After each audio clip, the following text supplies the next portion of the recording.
You know, it is such an honor to welcome to our broadcast house the legendary, iconic 12-time Grammy Award winner and numerous Dove Award winners and a Lifetime Grammy Achievement Award, the First Lady of Gospel, Shirley Caesar. Welcome to the broadcast house. Thank you. Thank you, my son. When you go back in your past, what really flood your memories at this stage in your life? At this stage in my life, I realized that I never really had a childhood because all of those years as baby Shirley, I was taking care of my mom. And so I never really had a childhood. So many times I find myself saying crazy things and laughing myself. In fact, I can think of some of the things and I just fall out laughing. When you think about the memories of your childhood, 12 children, you're 13. 10 or 13, and your parents, what memories flood your heart? I don't remember my dad that much, but my mom, wow. My mother was a semi-invalid, but she was kind of hard on me. She was harder on me than she was any of the other children. She said, because, you know, you're out there and you're in the public and the people are depending on you. She said, God is depending on you and I'm depending on you. Don't let us down. I thought that was kind of heavy, but when you have the greater one in you, Armstrong, my main objective was not so much to please my mom, but was to please the Lord. When people hear you talk about the greater that's within you, and you talk about the Lord, today's generation is so removed from that connection. What do you say to them when they hear you say that greater connection, and they say, Ms. Caesar, define that for us? What does that do for you? Why do you talk about it so much? First, let me tell them because the greater one is not a thing. It's a real person. And so I think that maybe what I need to do is explain to these young folk that you're talking about that the greater one is God himself. And at 12 years old, I committed, and there's a difference in commitment. I committed my life to this greater one, to the Lord. And because of that, my main objective was to please the Lord. And Armstrong, I so often say, I don't ever want to do anything that's going to make the Christian family ashamed. So I find myself checking me out. I make sure that what I do, what I say, how I live, how I walk, I make sure that the greater one in me is always to the forefront. Is this something is it inertia? Is it something you learn watching your parents? Is this something that has always been in you? I can say maybe it was always there, but at 12 years old, after being laughed at in school because I got saved at 12 and all of that, and a lot of the children, even the teachers, laughed at me. It was in me, but it had not fully developed. Has it fully developed? Yeah. I know who I am and I know whose I am. Mm-hmm. What is it, if someone's watching you today, because you're saying something here, this is a riveting response from you.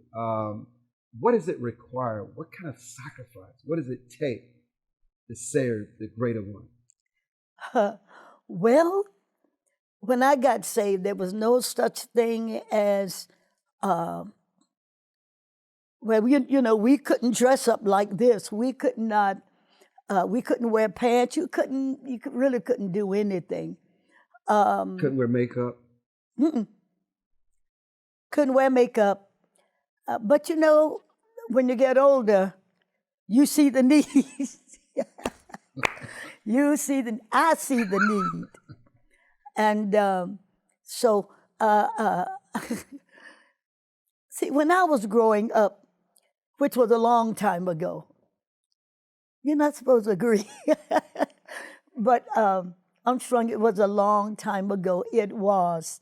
And so I've been saved a long time. And back then, the preachers and teachers, those that taught us, they thought that you wore your salvation. No, don't think that anymore. We couldn't wear it. We shouldn't even wear it. We should just live it. Let the light shine. Don't make it shine, just let it shine. That somebody would say, now there's something different there. No matter how long the skirt was or what you had on, the greater one comes out of you, not what you have on. But as long as what comes from the heart, Armstrong, reaches the heart, then somebody else will feel it too. One of the things I'm sensing about you, and I've known you and Carolyn, the business manager, for such a long time, is that I sense that your parents always found that there was something special about you. Yeah. Something that was kind of chosen about you that made you different. What we don't realize sometimes is that gives you a certain self-esteem and self-worth and a self-confidence and a purpose that separates you from everybody else. Because what happens today is so many young people grow up today and they don't have self-esteem. They don't feel good about themselves. They don't have an identity.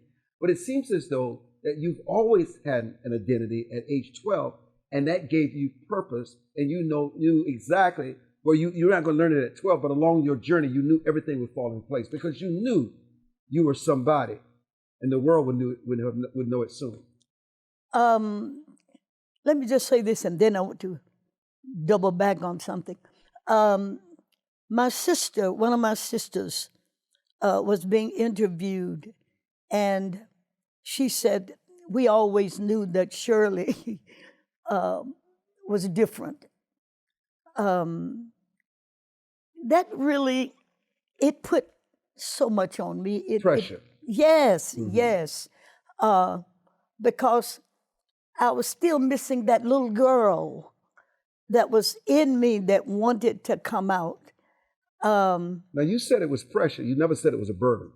Oh, no, but it was pressure. It was pressure because not only was my family depending on me, my sisters and my brothers, but the people were. They saw something, that some of the others could do, but not Shirley. Yeah. They said, well, there's something different in pretty much all of our lives that sets us apart from your other peers, your other brothers and sisters, if you will. And I knew that. And if I did the least little thing, one of my sisters would say to me, and you call yourself saved? I said, but I'm not crazy. I'm just saved. I'm not stupid. I'm saved. In other words, you're still human. Say that again? You're still human. You do human things. Still human, yes. Still growing, glowing, and showing. Mm-hmm. Yeah. So I sense that what you're talking about now was not about your music. We haven't even gotten to the extraordinary music that you've given the world. They saw something much deeper than your music in you. Yeah. I pray that it was the Lord. Amen. Because all of my life, I've never wanted self to get glory. In fact, that's the name of my new song, All of the Glory. We give it to the Lord. And I just wanted them to see the Christ in me, not me. Mm. So, how old were you? I don't know. When you when you knew, and everybody knew that you could sing? I remember singing my first song when I was 4 years old. Nobody knew anything about me or singing even at 4. But my sister and I would sing together, and we didn't have air conditioning in our house. We would pull up the windows, and that was our air condition. And I remember I got a whipping for something. I always got whippings. I always got whippings. But this particular time, I think it was something that I was supposed to have done, didn't do, should have done, still didn't do, could have done, and I still didn't do it. And I got a whipping, and Ann got a whipping for something too. And so, I know what it was. It was washing the dishes. And I said, I'm not putting my hand in those soapy water, And Ann said, well, I'm going to dry, and Shirley, you wash. Anyway, instead, I just left the house and went on over to the park to play. And my mom had my brother to go out and bring in a switch. I came in, Armstrong, skinning all the leaves off of it. I said, one of y'all gonna get a whipping. And I didn't know it was for me. And so when I went to bed, the switch was leaning up against the fridge. And around 2 a.m. in the morning, my mom came in the room. We were asleep. Me and Ann was asleep. I was up like this. And my mom took her time and she folded the covers back. And after a while, I felt a breeze come on me. Hold that breeze. Hold that breeze. We're going to take a breezy break and come back with the First Lady of Gospel Music and an exclusive sit-down. 12-time Grammy Award winner, Shirley Caesar, will be back.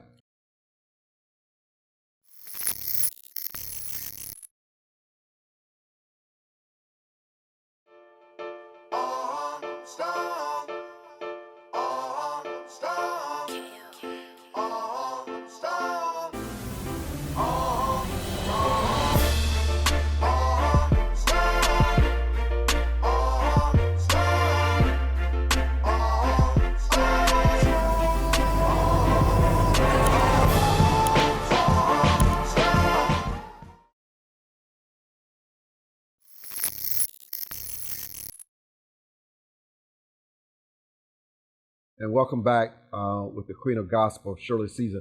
You felt the breeze, and it wasn't the window you lit up. It was a different kind of breeze. Oh, my mom, because at night, in the winter, the fire goes out. And so I was sleeping under my sister like this, and Mom came in and she folded the covers back because I'm telling you, I was a little disobedient mess when I was growing up. But, and so she folded the covers back. I said, Ann, give me some cover. She said, I don't have the cover. I said, My mom had turned the covers back because she didn't whip or spank clothes.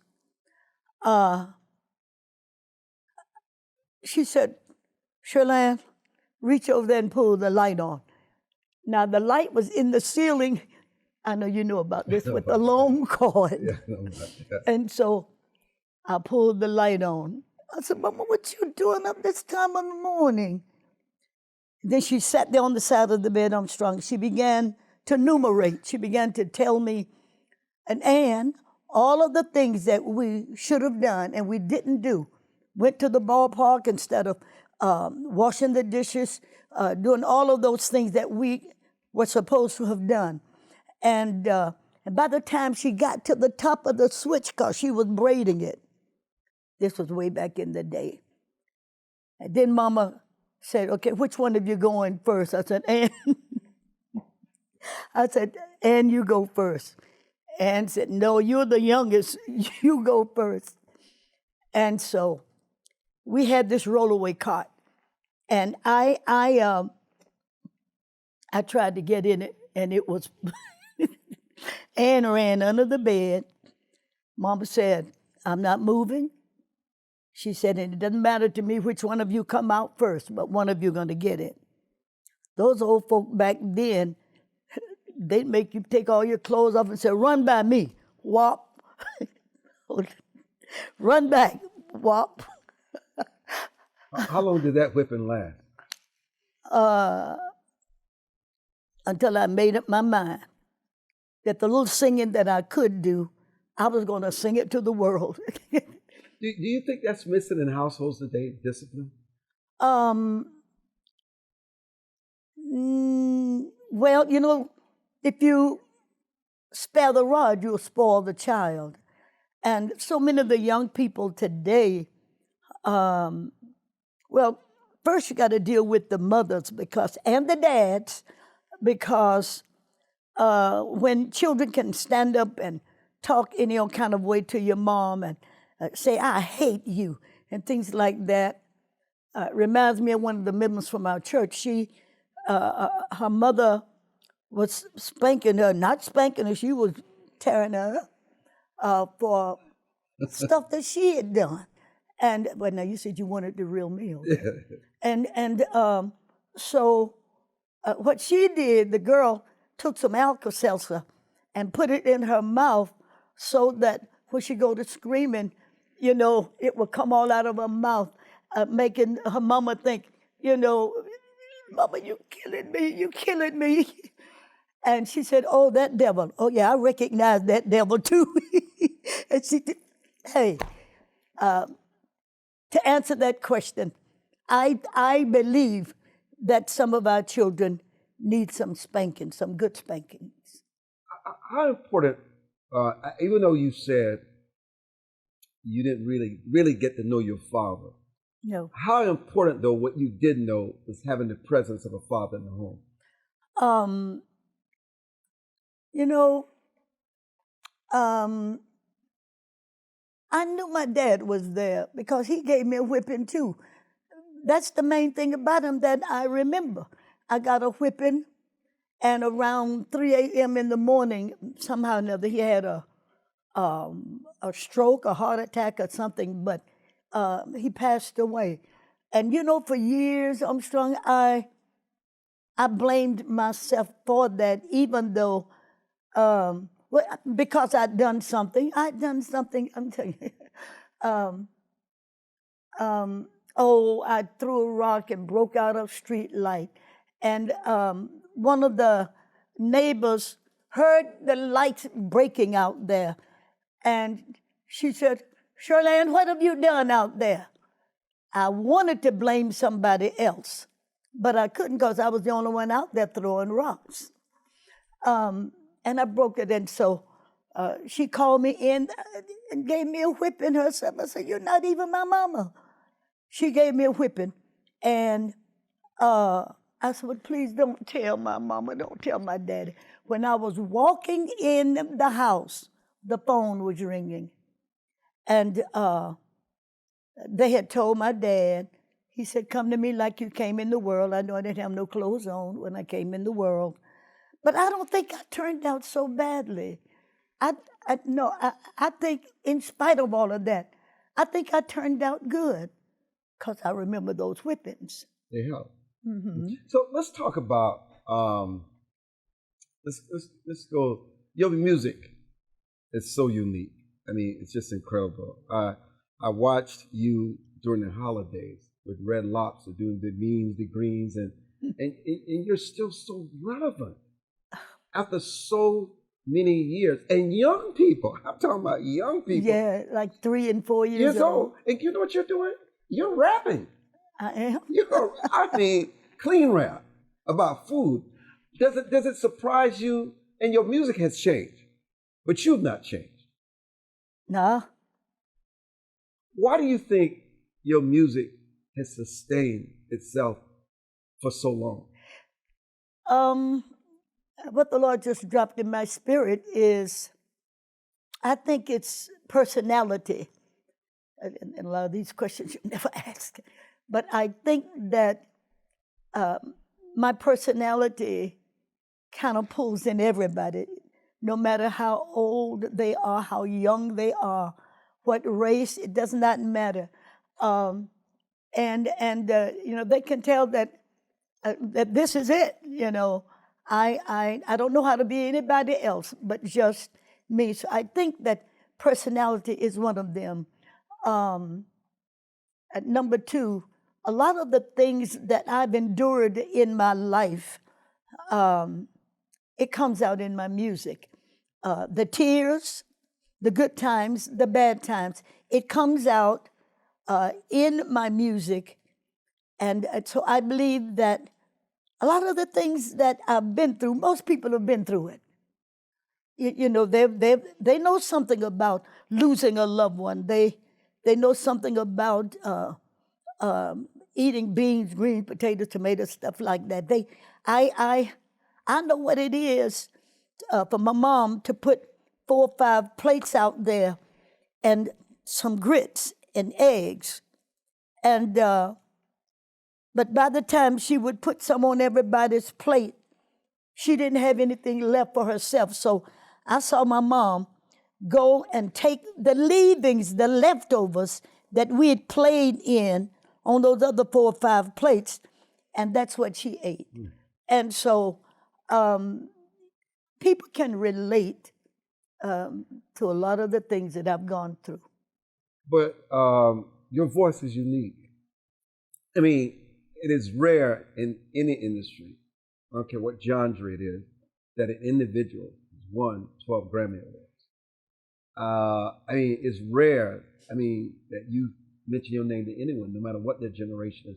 They know about your contribution to the music in the world of songs. I want to take you back to when you won your first Grammy, because sometimes you win a Grammy and then you don't win anymore. Sometimes you win a couple and then it's years, but you're winning them in successive years. It seems like everything you touch. It's one thing to produce music, but to produce Grammys, they're saying to you when they give you a Grammy, you're the best in your category. Really? Yes. In that category, you're the best in the world. Shirley Caesar in that category. So what is it about your consistency in winning these Grammys about your music? Now, some say it's the anointing. You say it's the message. You also say it's about your charisma. You bring people to you. But is there something, because I think a lot of times what people don't realize, a lot of this music you've written yourself, the words, and never got credit for it. Oh, yeah. In fact, I wrote a lot of them and they took them from me. They stole them. But I'm strong. Here's something else. Back then, we didn't have a lot of good singers out in certain categories. The quartets were in their categories, and a lot of the others had theirs. And here's this little girl from North Carolina singing about the clay hills of North Carolina and things of that nature. And so I didn't have a lot of competition. You never thought of that, did you? But I didn't have a lot of competition. So seemingly, as I began to record, those in the Grammy areas, if you will, or in those studios, in those areas, Shirley Caesar's name just popped up again, so they voted.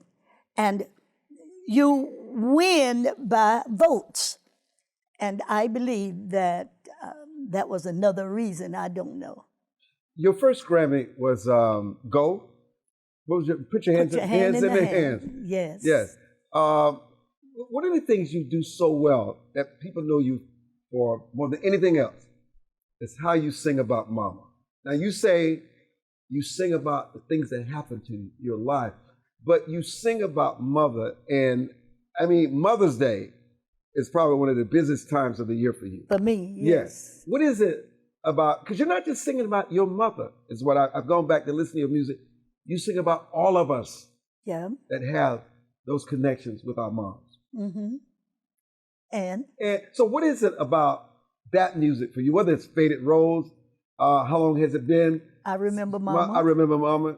How long has it been since you've been home? Every day is Mother's Day. Mm-hmm. But you write these songs. Some of them, yes. Yeah, Faded Rose. No Charge. No Charge. Oh, yes. The most famous of them all. Yeah. No Charge. The total cost of a mama's love is no charge. I got to take a break. I'm getting carried away here. Let me take a break and come back. We'll be back. Shirley Caesar.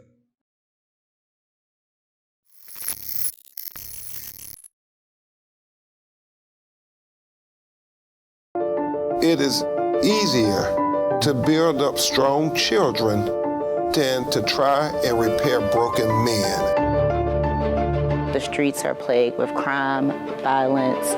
There's a lot of poverty, and it's all a result of lack of education that's happening in our schools. So it really is a crisis.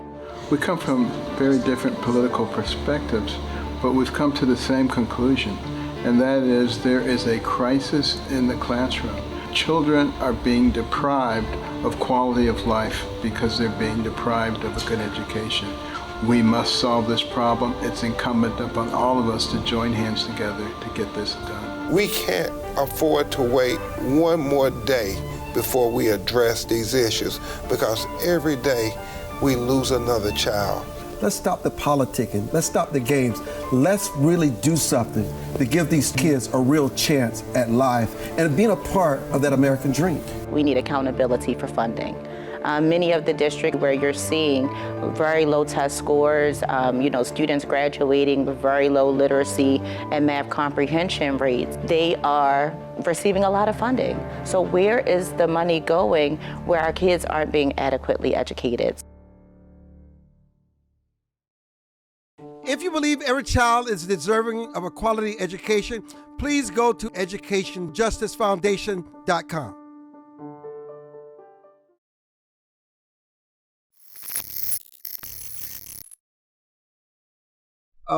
We're talking about your singing about mothers and how special that bond is. And I remember one of your songs, you said you don't really realize, and you say this to people today who have their moms and their parents, it's their greatest gift, and they should never take it for granted. To tell you the truth, sometimes I get spiritually jealous because they have both of their parents and I don't have a parent at all. And I just miss that, because when I lived in Chicago with the Caravans, I was away for 9 years. I lived in Chicago 9 years. And so I miss those years with my mom. And so I woke up one morning, 1 year after I'd left the Caravans. I said, I'm going home. Boom, just like that. I said, I am going home. I had bought a twin bed, just the one. I paid $25 for the mattress. All of this stuff was used. But I bought me a car, and I got a U-Haul, and one of the friends of our family came to Chicago and helped me to drive home. Well, she drove. And those last few years that I had to spend with my mom, they were the most glorious time, I'm telling you. I was so blessed to have those extra years. Are there any songs that you've written or recorded over the years that are just more special to you than others? Let's see. I Remember Mama. Mike Mathis and I wrote that one together. But you know, Armstrong, I have so many, because I Remember Mama. Jesus, I love to call your name. And no charge. And I didn't write that. Those 3 songs really blessed me over the years. What was it like doing your hymnal album? Come Ye Disconsolate, Amazing Grace, which did well for you. Yeah, in fact, years ago when the singers were selling them after the concert, I would sell more of the hymns than I would any of the others, including the Mama song, maybe because they probably already had those. But there's something about those old hymns, though. Mm-hmm. You know, it's something, everybody knows the hymns. But you know what people would say is that when you sang those hymns, they understood the meaning of it better. Really? Yes. Earth has no sorrow Oh. that heaven cannot heal. Now that's one of my favorite hymns. One of my favorite. Come Ye Disconsolate. And why is it one of your favorites? Why are those words so meaningful to you? I hadn't even really thought about that, but it is, I don't know, the 2 verses, 2 or 3 verses I did come. Earth hath no sorrow. Because after I began to lose family members one behind the other, earth hath no sorrow that heaven cannot heal. And I went through that. I went through that. Brothers and sisters, some of them who did not have insurance, I buried them. Earth hath no sorrow, none, not any. That there's a God in heaven who cannot heal them because he can. I've been there. How many times? You're the only one left of the 13. What is that like for you? Did you feel alone? You know, if it wasn't for the grace of God, I would have pity parties almost every day, because I am alone in a sense. As far as siblings are concerned, I am alone. But then when I think of the wonderful people that God has placed in my life, like my manager, Carolyn, she's my friend. She's my friend. She's my sister, yes. And I thank God for placing her in my life. My mom flew to California with me, and Mama helped her pack her stuff. And Carolyn came to Raleigh-Durham, North Carolina, to manage me. And I've gone a long way just having her in my life to help to guide and direct my career. Coming right back, because when my mom passed on strong, I remember I was being interviewed because every time they would interview me, I would talk about my mom. Somebody called the radio station and said to me, it's about time now that you stop grieving and talking about your mama. You're not the only one. You're not the only one whose mother is gone. And so I said, well, do you have a mother? Yeah, but I said, I don't want to hear the buts. Do you have a mother? I said, now when you sit where I'm sitting, then you'll understand how I feel about not having my mom. And sometimes people can be so insensitive.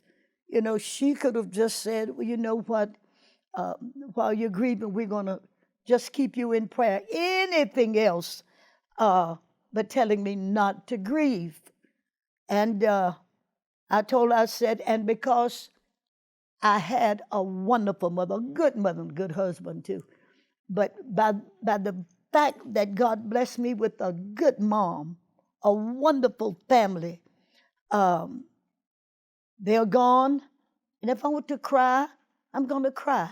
If I want to continue to grieve, whatever, it was my family. And so, and if you don't like it, hey. One of the things that people don't realize about you is that you're an extraordinary businesswoman. I kind of, sort of. No. You hear the stories about people getting ripped off, being taken advantage of, talking in any kind of way. You are an intimidating force of nature. You command respect. And you make sure that when you're on the road with your managers, you and Carla, that you don't get ripped off. You're not afraid to say, this is what I'm worth. Either you pay it or you go book somebody else. Well, it's like this. Recently, I was at home asleep, and one of the members had given me a beautiful water machine where you could just put the big bottle up there and you get hot and cold and all of that. And she had fixed it so that they would come out and do something. Well, I'm in my room asleep. And when the man left, he left an old, it looked like it was about 30 or 40 years old, and took my brand new one. Yeah, I felt the same way. And here I am. I said, well, was the man supposed to take mine? She said no. And so she called the people that she had bought it from. He said, no, we didn't send anybody out there. So, the way I look at life now, be not deceived. God is not mocked. Whatsoever a man soweth, I feel sorry for whoever ever mistreat me. I don't care who you are. You're going to reap it. What you send out will come back to you. So, and that recently happened to me. And I'm a businesswoman doing business, but one of the members did that for me. And I had no idea, because I thought my nephew was out there, or that Mel Viner was out there. That's a lady that lives with me that took care of my mama years and years and years ago. She came home for my birthday and never went back. She was living in Connecticut. But that happened, and I feel sorry for whoever have mistreated anybody. Not just me, anybody. Armstrong, you reap what you sow. But people don't realize you have a college degree, you're educated, but you also believe that no matter how much people may want to take advantage of you, you feel it's important to know what's going on with your business. Oh, yes, almost definitely. And Carolyn, that's Carolyn's job. She takes care of the business for me. You got to take it. I want when we come back, I want to talk about what is it like being for you. So many of your colleagues are gone on. And what is it like growing old? But it's hard to say that you're growing old because you're so let's youthful. say older. Older. And you have a CD coming out with the Catholic priest. I mean, these collaborations that you've done over the years, you're still making music. You're still in television commercials all around the world. To God be the glory. Is that part of what you've sown? I think so. You continue to reap that message you just gave us? Yes. Yeah, because I don't know many artists at this stage in their life are doing what you're doing and still getting paid. Getting paid good money for it, too. And you have these giant corporations coming for you. Isn't that a blessing? Isn't that amazing? Thank you, Jesus. It's amazing. Amen. And hey, if there are others, come on. Come on. Come on. She's on for business. Amen. The Queen of Gospel, Shirley Caesar. And we'll be back.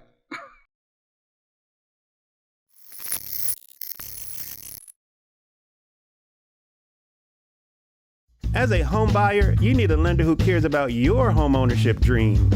United Security Financial has been helping families secure their dream homes for 30 years. We're a national fair practice lender that provides affordable mortgages and low down payment programs to eligible home buyers.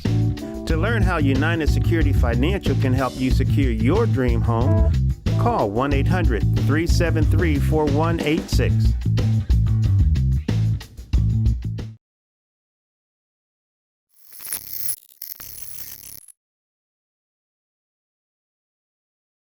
What is it? I know you continue to bless, but do you have to pick and choose your engagements because you can't get around like you once and go and jump from one airplane and from one airport to the next? What do you mean I can't get around? I mean, I don't know. Listen, I mean, correct me. Correct me. I stand to be corrected. Yeah, but you know, Armstrong, and I know exactly what you're talking about. But the Lord has been good to me all of these years. I can walk. So many of the other singers are gone into judgment, and it's just the two of us, me and Dorothy Norwood, left of the Caravans. And by the way, I'm going to be recording, the two of us are going to sing the song, just the two of us, walking together now. And so we're going to be doing that one on the new CD. As we commemorate and memorize and go back to the years of Albertina Walker, Inez Andrews, Cassetta George, and I could go on and on. James Cleveland. James Cleveland, yes, yes. How do you keep your voice so strong and as if it's the voice you had 30 or 40 years ago? Is it no drugs, no alcohol? What is it that you do to preserve it? Well, I rest. I try to rest my vocal cords. I try to eat right. I'm telling you, I try to. Every now and then, I'll fall off the wagon, but I try to eat the right kinds of food. I don't eat pork. Now, don't throw nothing at me, you all. But I don't eat pork. Very little beef, and this is the only body that I have. And it's got to last me for my next 50 years. No. But wouldn't it be wonderful? So you like living? Oh, I love life. I love life. I'm glad to be in the number. I'm glad to be in the number of life, and glad to be in the number of living for the Lord. Just one more time, God has done it. You ever think about dying? Very seldom. Because I'm so busy thinking about living. But that's a good one. But if it were to happen, it happens. You're ready. The Bible says it's appointed once unto all men to die, and after death, the judgment. So I'm not going to waste my time thinking about dying. I know I've got to one day, but until then, I'm going to live. Live. You wrote a song. Huh? Live. Yes, I like that song. Talk about your upcoming CD that you're collaborating on with a Catholic priest. Yes. It's Father Anthony Leonard. Is that right? Oh, no. Yeah. Yes, it's right. No, I was asking. Oh, yeah, we're on it. Yeah, Father Anthony Leonard. And he's such a wonderful, wonderful, wonderful young man. And so I'm so glad that he's going to be a part of my new CD. No, one of the things I was talking with you, I'm going to bring it home. You know, I have this new love, an old love for Baltimore, Maryland. And you were telling me about the close ties you have with family and family reunions. Talk about, because Baltimore is a special place. Well, it is special to me too. My brother, Shirley Caesar, his son, I think they called him Squeaky, but he had 8 children, well, a big family. And my niece sings in my group right now, Tammy Caesar. And so I'm doing something with her too. And so I'm going to call the song that she and I are doing together, I'm going to call that Caesar and Caesar. And they all live in Baltimore? Yeah, all those that's left. All those that's left live in Baltimore? Why Baltimore?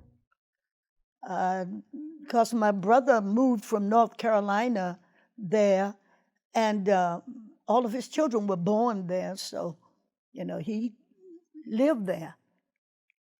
What message do you have for new artists who wants to be you? They want to win Grammys because that is the apex of music, to win Grammys. Are you surprised at a dozen? Are you surprised at how you racked them up? Yes, I'm excited about it. And I hope that my new one that's going to be coming out will be my 13th one. So yes, I am excited about it. And I was telling you that my niece Tammy is singing with me on the new CD.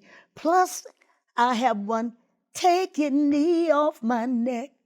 Dun, dun, dun, dun, dun, dun.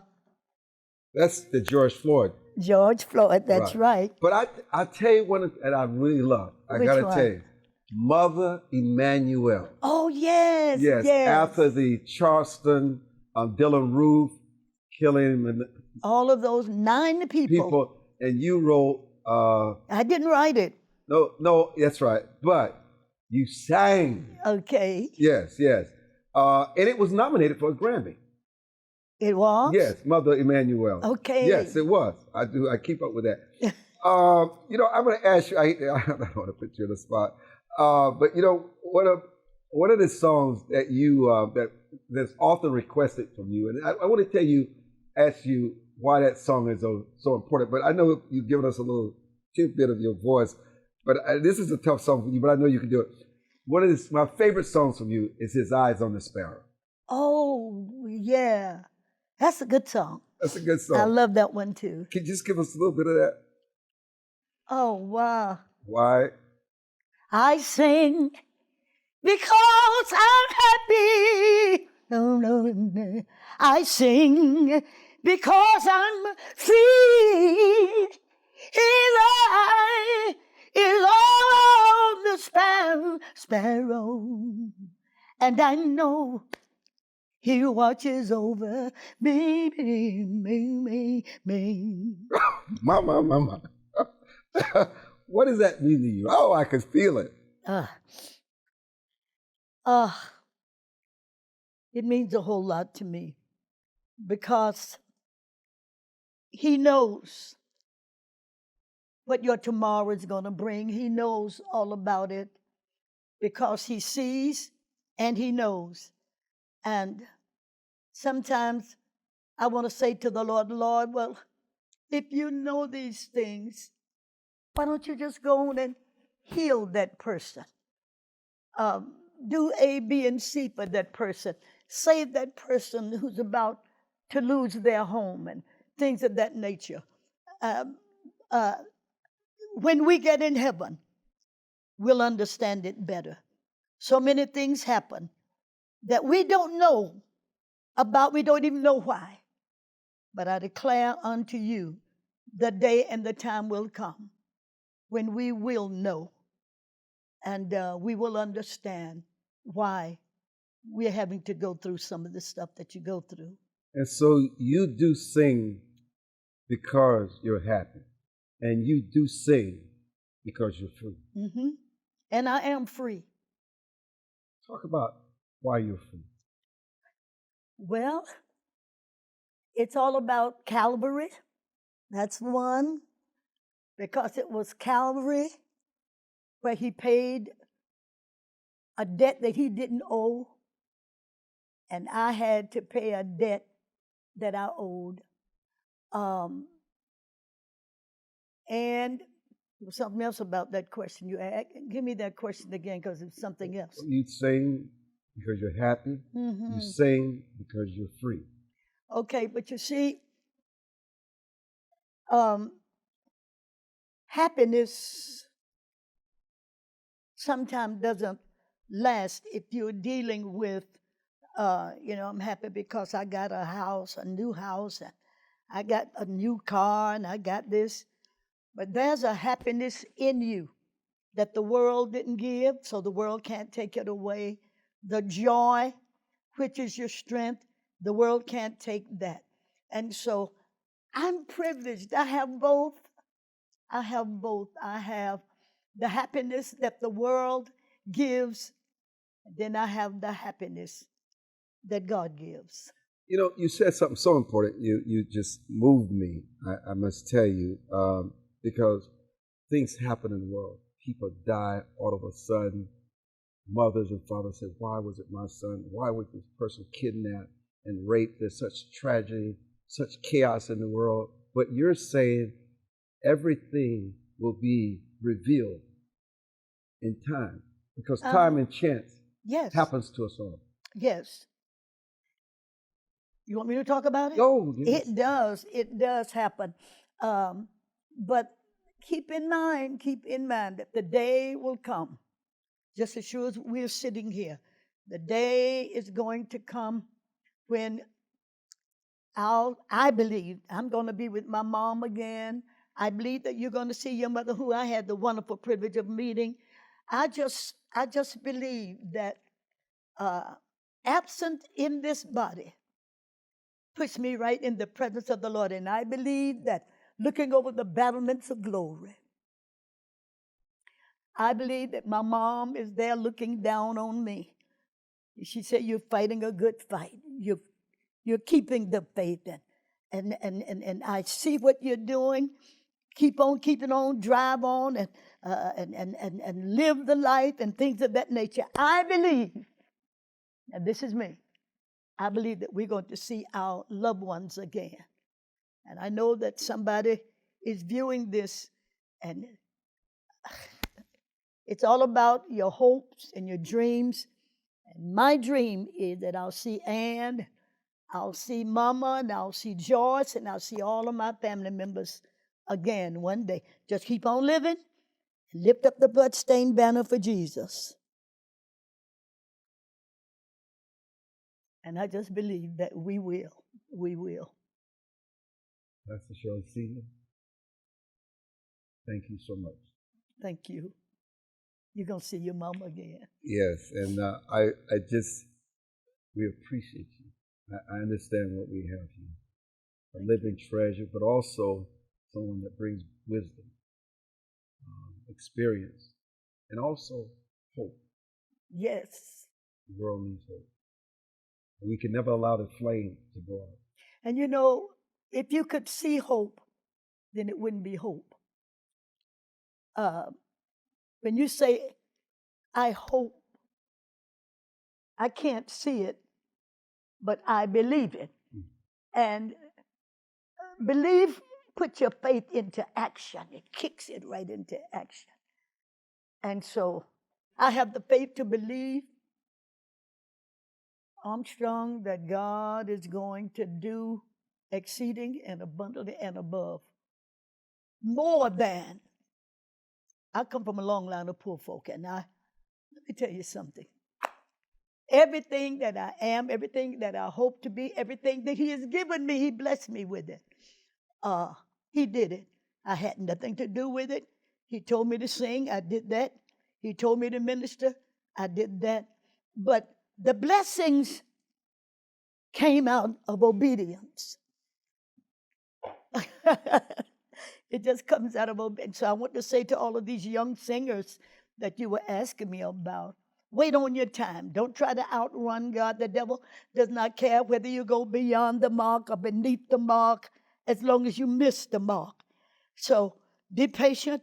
Wait on the Lord. Grammys are not going anywhere. They're going to still be there. And all of those other wonderful Stellar Awards and all of that's going to come. So wait on the Lord. Be of good courage, and He'll strengthen your heart.